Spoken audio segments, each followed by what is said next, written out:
So yun, done installation na naman po tayo ngayon ng GPS tracker with kill engine at saka voice monitoring sa Toyota Vios. So titingnan natin, 775 pa lang po ang tinakbo ng ating unit. So ngayon naman po ay magde-demo tayo ng in-install natin sa ating unit ng kill engine at saka yung kanyang voice monitoring. So ma'am, pwede mo nyo po bang i-text yung code ng kill engine? Na once na ma-text ng owner o ng admin yung code, pag na-receive ni GPS, automatically isa-shutdown niya yung unit. So para ito sa recovery kung sakali man pong kayo ay nagpapa-rent a car or mayroong business, maaari nyo pong ma-retrieve ang inyong sasakyan sa pamamagitan ng kill engine. At meron din po itong voice monitoring. So ma'am, pwede nyo pong bang tawagan yung number ng ating GPS? Yung admin lamang po ang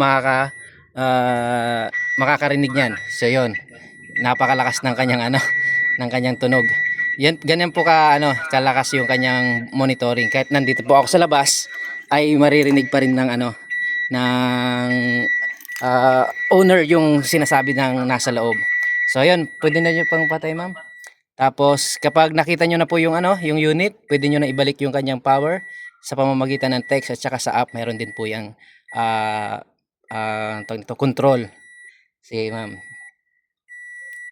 Once na isend na ng admin yung yung code na receive ni GPS, ayan, mariretrieve nyo na po yung inyong sasakyan at makikita nyo po sa dashboard panel natin ay wala po kayong makikitang check engine or anumang activities dyan, sapagkat ang ginawa nating installation ay no cut, no splice, plug and play po. So ma'am, kamusta naman po yung nakita nyong installation natin? Maayos po ba? Malinis? Okay na, okay, malinis. Malinis po. Maingat. Ayun, maingat, sabi ni ma'am. Kung mai-recommend nyo po sa iba ma'am? Oo, recommended. Yeah. Recommended si sir. Yun, maraming salamat po. Kung i-rate nyo po ma'am, 1 to 10.